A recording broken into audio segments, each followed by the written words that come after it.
Everybody, this is Perch, and style, tone, who pitches who, how does it all go?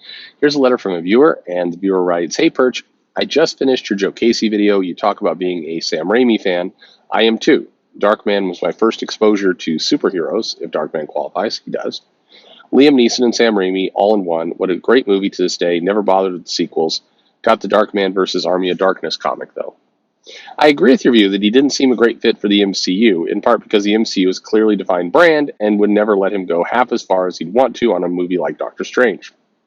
I think that's it exactly. I do like Sam Raimi quite a lot. I think he's a fun director.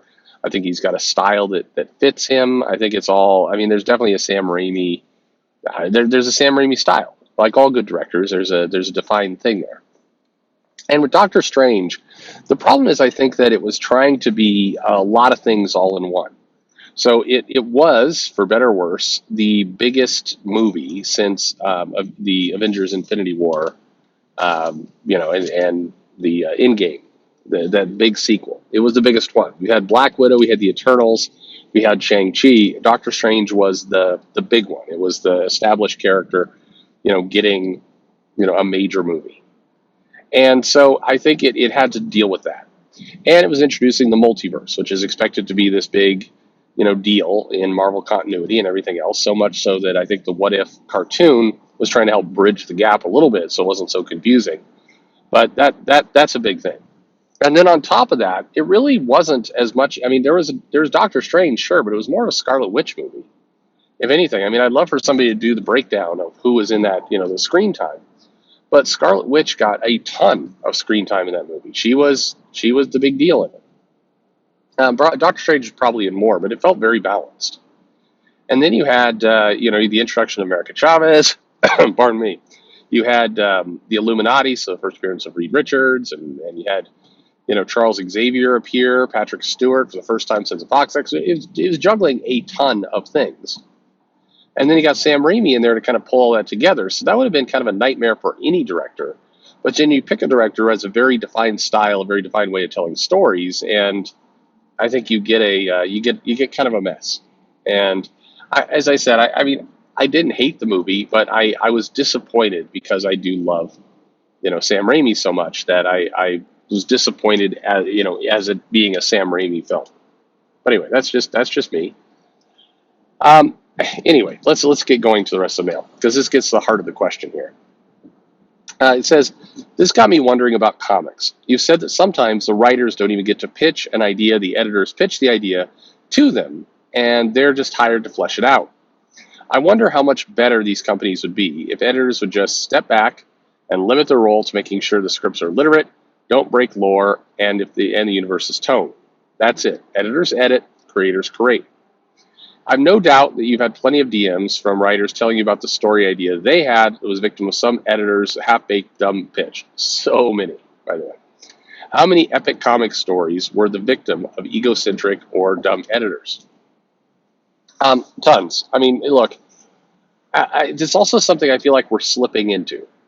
So there certainly is the practice where a writer will come and pitch DC or pitch Marvel. That definitely has. They have pitch meetings. They look over the scripts. They look over the idea. And in many cases, I've had some writers send me the pitch, and I would say it's not very well thought through. It's pretty loose. It's got a kind of a very basic script outline. It doesn't really tackle the business aspects at all. Typically, the writer goes out and gets the artist to draw a couple things to help make the pitch really work. But generally speaking, that's certainly one route. But another route, and one that feels like it's increasing, although it just may be the perception, is that the editors say, "Hey, we're looking for a story on Carnage. Come, we're looking for one." And so we're soliciting, 4 or 5 writers to come and give us a Carnage pitch, give us something new. And unfortunately, kind of the message that goes out to the creators in this case is come up with something wacky we haven't seen before, because you're in a horse race against a bunch of other writers, and you need to do something to stand yourself apart. But the problem is, a lot of comics, they shouldn't stand apart, meaning, or they should stand apart on quality. They shouldn't stand apart on hook and pitch. Like, if you're going to do a Carnage book, maybe you just do a really good, creepy horror Carnage book. You don't need to kind of explore the lore of Carnage was once an ancient alien god that walked the planet and was confined by the Shar Empire and was actually a hero in some ways, but then got corrupted through the tragic event. Like you don't, how about you just make a straightforward story? If you've ever wondered, like I have asked in this channel, why can't we get just a 12 issue Captain America arc where he's out just having adventures and trying to solve a mystery, and some villains are working behind the scenes, and it's a race against the clock to stop the evil plot? That pitch would be discarded by an editor who would say, "Oh, we've seen this before. There's nothing special here. So we're going to need something that is unique and different that nobody has ever seen before." But here's the thing. A lot of the readers and buyers, they want something they've seen before. They specifically want something from before. They want a comic to come out that reminds them or gives them the kind of solid reading experience, collecting experience that they know and love. That's what they want. They do not want some crazy, out of the box, defy expectations kind of pitch. They want just a good story, and the current system is not set up for that. To your point, yes, as I mentioned, a lot of DMs. I've had, what feels like every single writer I've ever talked to tells me about how an editor massacred their pitch and their book and took all the good parts away, cut the book off at the knees, didn't properly convey, just whatever it happens to be. There's always something. They ruined it. That's a constant story. Now, I don't let the writers completely off the hook. If I get the idea of like, hey, you just need to take the work so you can get the job, and that's very true. Just cash the check. You need to pay rent. Totally get it. But at the same time, there's something going out with your name on it, and whether you can't always run around and tell every single customer, hey, I'm a really good writer. I'm very creative.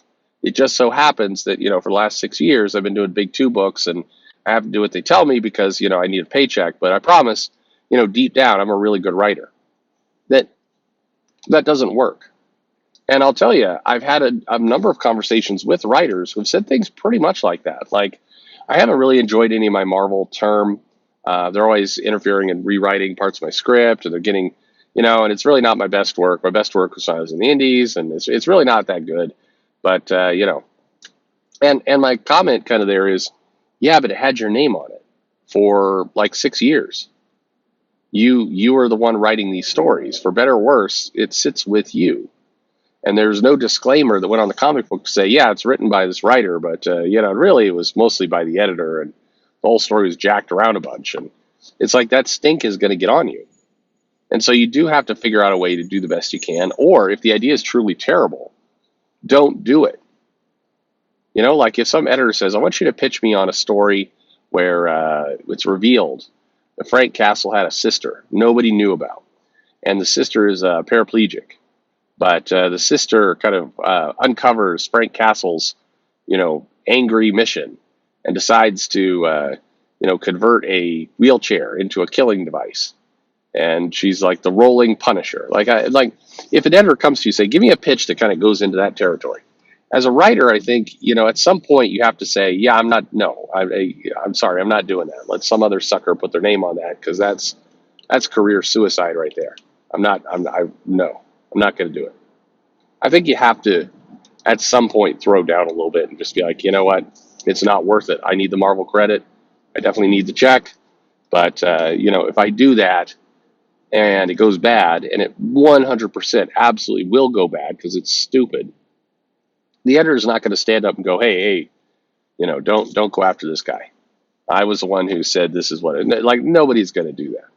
It's the same thing you're seeing with that Miles Morales Thor book. The editors were dead quiet. I mean, who knew? A lot of these editors won't shut up on Twitter, but suddenly, when there's a bunch of criticism about the book, it's deathly silent. But again, 95% positive. Not only did the editor sign off on it, which is 100% positive, because editors have to sign off on everything, but 95% positive, the editor came up with that idea, told the writer to do it, and this was the book that got vomited out the other end. Again, doesn't excuse the writer, but, So the thing is, your one point, should the editors just edit? Get out of the way and edit. That's one way to solve the problem. But I have a different solution, and the different solution is get better editors. Get editors who actually can help be part of the creative story process, who actually can help shape the pitch, who actually understands the strengths and weaknesses of the writers that they're putting on a project, and curate stories that fit their talents. I think that moving the editors back into a just the facts ma'am kind of editorial role is not as good as actually creating great editors. Back in the day, back in the 80s, old Jim Shooter had a pretty badass editorial team, and that's the thing that lots of people talk about the writers and the artists and all the other parts of the 80s that worked, and then they'll give lots of credit to Jim Shooter. But look at the people who worked for Jim Shooter. He had a really good editorial team. He had people in there who, by and large, understood their job, understood they need to shape books, understood they need to maintain continuity, understood that they need to hire creative teams that fit the project they were on. And that was a better system. I've done a couple interviews now. You can go back with editors. The Jim Salicrup interview is a brilliant one, and you gotta that's what you need. Not for the editors to step back, for the editors to get better, step up, if anything that. Because I do think in a freelance business like this, the editors are your consistent throughput. They're the ones who are going to stick around while creative teams come and go. So it does fall on the editor to make sure that what's being produced fits with the universe and the story and creates long-term value for the company. That's the goal. And so I think it's fair game for them to pitch and do things, but I also think they've got to be good at their job.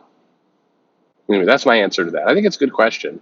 I think the relationship between editors and creative and management and editors and all that kind of stuff, to me, that's the biggest red herring smoking gun problem we see today. I know it's not sexy. It's not, it's hard to tag, politics or any of that kind of stuff to that. I mean, the simple answer, right? The most accurate answer is a simple one. The simple answer, straightforward, I don't know how that quote goes.